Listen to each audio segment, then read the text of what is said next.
Welcome to the class. Today we will talk about sentence, clause, and complex sentences. Actually, they are all the same thing. However, we need to understand a sentence in terms of its existence as a clause and as a complex sentence. Basically, we are trying to look at the differences between a simple sentence and a complex sentence. We want to understand what makes a complex sentence. How does a sentence become a complex sentence? And what's the role of a clause in it?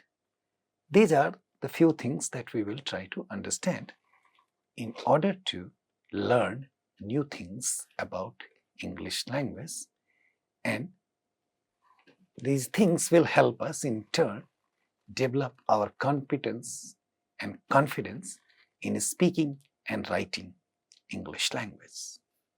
English language को सीखने के लिए और English language के सीखने के क्रम में कॉम्प्लेक्स सेंटेंस क्या होता है ये समझना जरूरी है. एक्चुअली कॉम्प्लेक्स सेंटेंस और सेंटेंस के बीच में बहुत बड़ा अंतर नहीं होता है, क्योंकि कॉम्प्लेक्स सेंटेंस भी एक प्रकार का सेंटेंस होता है और एक सिंपल सेंटेंस के लिए जिन चीजों की जरूरत होती है, कॉम्प्लेक्स सेंटेंस के लिए भी उन्हीं चीजों की जरूरत होती है. सबसे जरूरी चीज होता है सिंपल सेंटेंस के लिए सब्जेक्ट एंड प्रेडिकेट.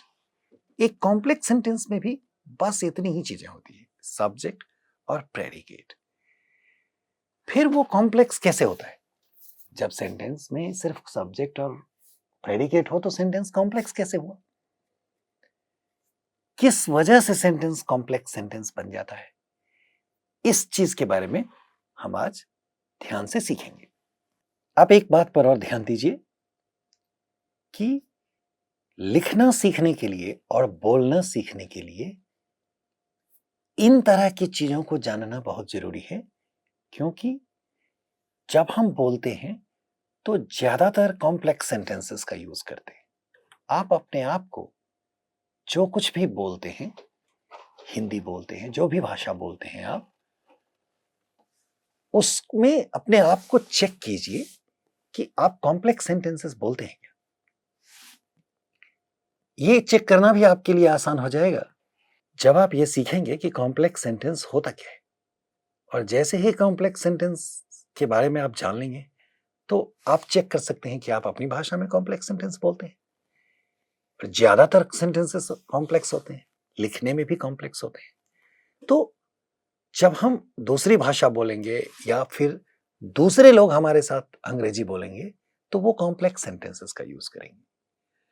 तो सेंटेंस की जब हमारे दिमाग में प्रोसेसिंग होती है या उसका कंप्यूटेशन काम करता है, तो उसके लिए उसके कंपोनेंट्स के बारे में जितनी जानकारी हो और उसके कंप्यूटेशन के बारे में जितनी जानकारी हो, ये जानकारी एक साथ मिल करके हमारे आउटपुट को इंप्रूव करता है. इसी पर्पस से हम आपको ये बता रहे हैं. मुझे उम्मीद है आपके लिए आपको ये अच्छा लगेगा और आप इससे बहुत कुछ सीख सकेंगे. तो सबसे पहली चीज ये है कि कॉम्प्लेक्स सेंटेंस होता क्या है. So when a sentence has an independent clause and one or more subordinate clauses, then it is called a complex sentence. ध्यान दीजिए, तीन तरह की चीजें हैं. इंडिपेंडेंट क्लॉज मतलब मेन सेंटेंस, दूसरा है सबऑर्डिनेट क्लॉज और तीसरा है कॉम्प्लेक्स सेंटेंस. इंडिपेंडेंट क्लॉज एक सेंटेंस को कहते हैं जिसके अंदर में एक सबऑर्डिनेट क्लॉज हो, और सबऑर्डिनेट क्लॉज उसको कहते हैं जो है तो अपने आप में एक सेंटेंस, लेकिन वो दूसरे सेंटेंस के अंदर हो. और इसी वजह से एक सिंपल क्लॉज, एक सिंपल सेंटेंस कॉम्प्लेक्स सेंटेंस बन जाता है। जब एक सेंटेंस के अंदर में एक सबऑर्डिनेट क्लॉज हो तो वो सेंटेंस कॉम्प्लेक्स सेंटेंस बन जाता है। सबऑर्डिनेट क्लॉज एक से ज्यादा भी हो सकते हैं, लेकिन कम से कम एक सबऑर्डिनेट क्लॉज का होना जरूरी है।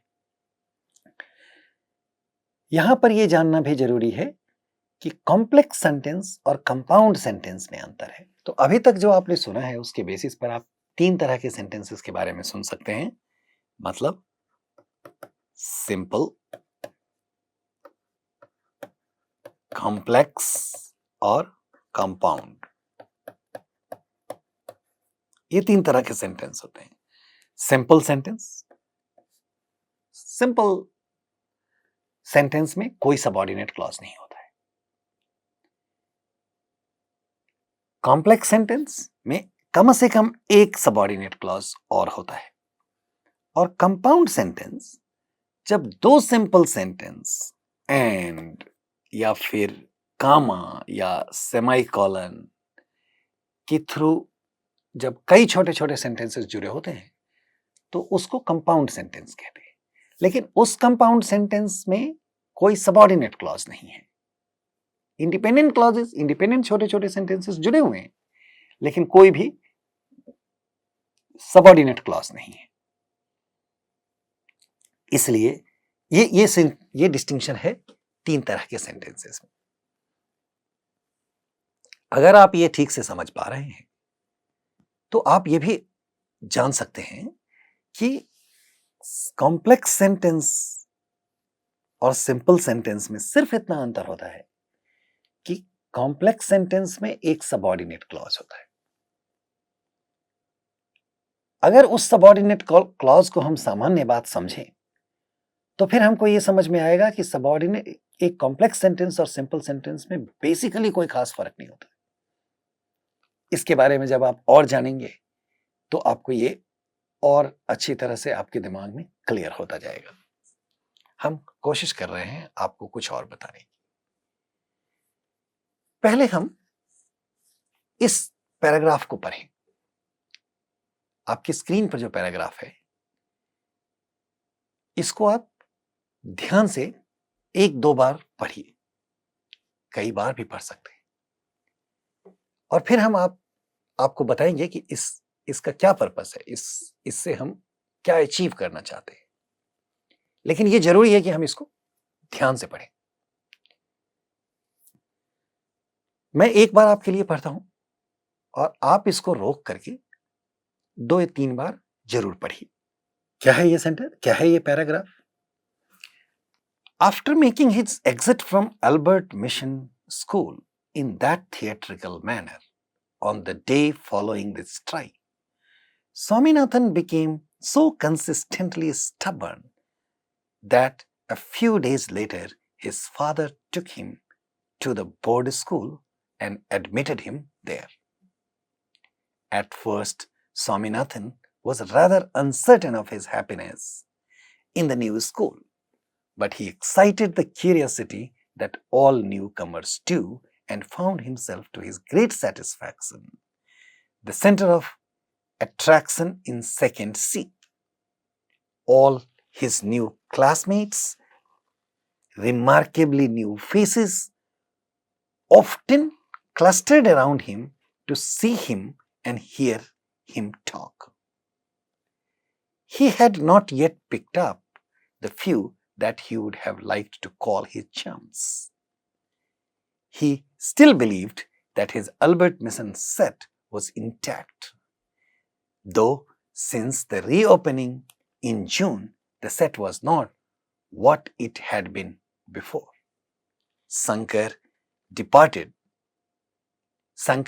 disappeared, and people said that his father had been transferred. Sonu was not promoted, and that meant he was automatically excluded from the group. The law being inexorable in that respect, the P was promoted, but he returned to the class exactly 3 months late and he was quite full up with medical certificates, explanations, and exemptions. He was a man of 100 words now and passed his old friends like a stranger. Only Rajam and Mani were still intact. As far as Swaminathan was concerned, Mani saw him every day, but Rajam had not spoken to him since the day when his political doings became known. इसको आप कई बार पढ़ेंगे तो आपकी reading भी धीरे धीरे improve होगी, आपका समझने की, अंग्रेजी सेंटेंसेस को समझने की शक्ति इंप्रूव होगी। कई बार पढ़कर देखिए। फिर आप इस पैराग्राफ से कॉम्प्लेक्स सेंटेंस को ढूंढिए कि इसमें कॉम्प्लेक्स सेंटेंस कहां, कौन से कॉम्प्लेक्स सेंटेंसेस है। इसके लिए आपको रोक, जब आपने पढ़ा है तो ये जरूरी नहीं है कि पढ़ते समय में आपने कॉम्प्लेक्स सेंटेंसेस पर ध्यान दिया होगा, लेकिन अब आप वापस जाइए इस पैराग्राफ में और ध्यान से ढूंढिए कि कॉम्प्लेक्स सेंटेंस कौन सा है। इसके लिए आपको क्या करना पड़ेगा, आप सिर्फ पहले सारे सेंटेंसेस को देखिए कि कहां से शुरू होता है और फुल स्टॉप कहां है। उसमें देखिए कि कोई सबऑर्डिनेट क्लॉज है क्या, बस आपको सिर्फ इतना ही चेक करना है। जब आप चेक करेंगे तो आपको मिलेगा कि ये कॉम्प्लेक्स सेंटेंसेस हैं, ये तीनों। After making his exit from Albert Mission School in that theatrical manner on the day of the strike, Swaminathan became so consistently stubborn that few days later his father took him to the board school and admitted him there. ये subordinate clause, इसमें subordinate clause है, इसलिए ये complex sentence है। इसमें एक पूरा का पूरा क्लॉज आता है जो सेंटेंस शुरू होने के पहले आ रहा है। मेन सेंटेंस ये है, Swaminathan became so consistently stubborn. उसके बाद ये एक सबऑर्डिनेट क्लॉज है, that a few days later his father took him to the board school and admitted him there. ये कॉम्प्लेक्स सेंटेंस है। दूसरा है, but he excited the curiosity. इतना इंडिपेंडेंट सेंटेंस है, that all newcomers do and so on. ये इस तरह से ये कॉम्प्लेक्स सेंटेंस बनता है। He had not yet picked the few, इतना इंडिपेंडेंट सेंटेंस है, that he would have liked to call his chums. इसके आने के बाद ये कॉम्प्लेक्स सेंटेंस बन जाता है। तो इस तरह से इस पैराग्राफ में हमने आपको दिखाया कि इसमें छोटा सा पैराग्राफ है, कई बार पढ़ने के बाद ये पता चलता है कि इसमें कॉम्प्लेक्स सेंटेंस कितने हैं। हमारा रिकमेंडेशन है आपके लिए कि आप इस तरह के पैराग्राफ किसी भी न्यूज़पेपर से, किसी मैगजीन से, किसी स्टोरी बुक से लीजिए, रैंडमली लीजिए और उसमें चेक कीजिए सिंपल सेंटेंसेस और कॉम्प्लेक्स सेंटेंसेस को। इससे कई तरह का फायदा होगा और you will get benefited in many ways, and in that sense they will help you learn the language in the sense that you understand them better in terms of their clauses and sentences. तो ये exercise आप किसी भी paragraph को लेकर के कर सकते हैं। हर पैराग्राफ में कुछ ना कुछ एग्जाम्पल आपको कॉम्प्लेक्स सेंटेंसेस के मिल जाएंगे। ये देखिए, ये सारे भी कॉम्प्लेक्स सेंटेंसेस है। He still believed that his Albert Mission set was intact. He believed that his Albert Mission set was intact. ये पूरा का पूरा ऑब्जेक्ट है जो इस वर्ब का कॉम्प्लीमेंट है। तो इसी तरह से जब आप देखेंगे ये पूरा का पूरा सेंटेंस, ये सारे के सारे कॉम्प्लेक्स सेंटेंसेस है। Only Rajam and Mani were still intact as far as Swaminathan was concerned. ये भी अपने आप में कॉम्प्लेक्स सेंटेंस है। But Rajam had not spoken to him since the day when his political doings became known. ये भी कॉम्प्लेक्स सेंटेंस है। तो इसमें जब आपने देखा सारे कॉम्प्लेक्स सेंटेंसेस है, तो अब आपको एक एक करके सेंटेंस देखना पड़ेगा। आफ्टर में इस सेंटेंस में देखिए, व्हाट इज इट जो इंडिपेंडेंट क्लॉज है और what is it that is subordinate clause. तो इसको आप पढ़िए पूरा। After making his exit from Albert mission school in that theatrical manner on the day following the strike, Swaminathan became so consistently stubborn that a few days later his father took him to the board school and admitted him there. क्या हुआ इसमें? Swaminathan became so consistently stubborn. इतना independent sentence है, मतलब main clause है, main sentence है। उसके बाद ये वाला सेंटेंस और ये वाला सेंटेंस, दो सबऑर्डिनेट क्लॉजेस हैं इसके अंदर में। अब जब आप इससे आगे बढ़ेंगे तो आपको देखना पड़ेगा कि इन सब ये किस टाइप के सबऑर्डिनेट क्लॉज है। आप जानते हैं कि सबऑर्डिनेट क्लॉजेस तीन तरह के हो सकते हैं।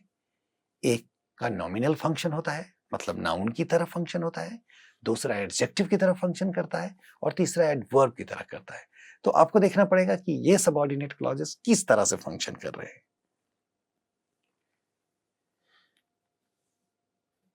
जैसे हमने बताया, ये सब अपने आप में डिफर करते हैं, ये लेंथ में डिफर करते हैं और फंक्शन में डिफर करते हैं। मतलब एक सबऑर्डिनेट क्लॉज छोटा भी हो सकता है, एक बड़ा भी हो सकता है, और उसका फंक्शन अलग हो सकता है। जैसे कुछ एडजेक्टिवल फ्रेज हो सकते हैं, जैसे इसमें है ना कि सो कंसिस्टेंटली स्टबर्न, ये अपने आप में एडजेक्टिवल फ्रेज है।